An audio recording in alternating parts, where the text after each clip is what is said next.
దేవుని యొక్క అతి శ్రేష్టమైన నామమునకు మహిమ కలుగునుగాక.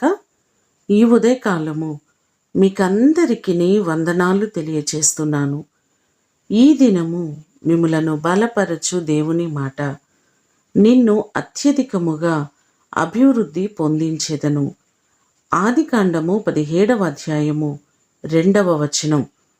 అబ్రాముకు 99 ఏండ్ల వయసు కలిగినప్పుడు యెహోవా అతనికి ప్రత్యక్షమై, నేను సర్వశక్తిగల దేవుడను, నా సన్నిధిలో నడుచుచు నిందారహితుడవయుండుము, నేను నిన్ను అత్యధికముగా అభివృద్ధి పొందించెదనని చెప్పడం మనము ఈ భాగంలో చూడగలం.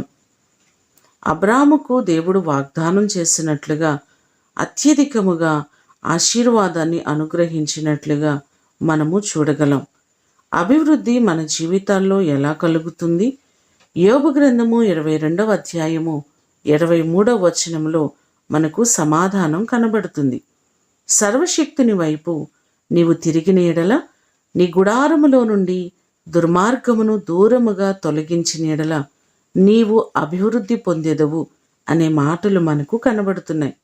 మనము దేవుని వైపు తిరిగి ఆయన చిత్తానుసారముగా మనము ముందుకు కొనసాగినట్లయితే దేవుడు మనలను బహుగా ఆశీర్వాదములోనికి నడిపిస్తారు.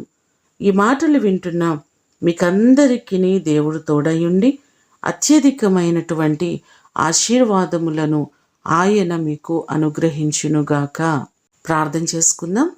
సకల ఆశీర్వాదములకు కారణభూతుడవైన మా ప్రేమ కలిగిన పరలోకపు తండ్రి, మీ ప్రశస్తమైన పాదములకు వందనాలు.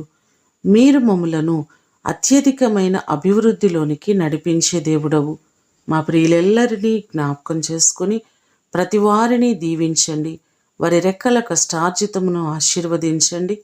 వారు చేస్తున్న ఉద్యోగములను, వ్యాపారములను, చేతి పనులను మీరు దీవించి ప్రతి వారిని అభివృద్ధిలోనికి మీరు నడిపించండి.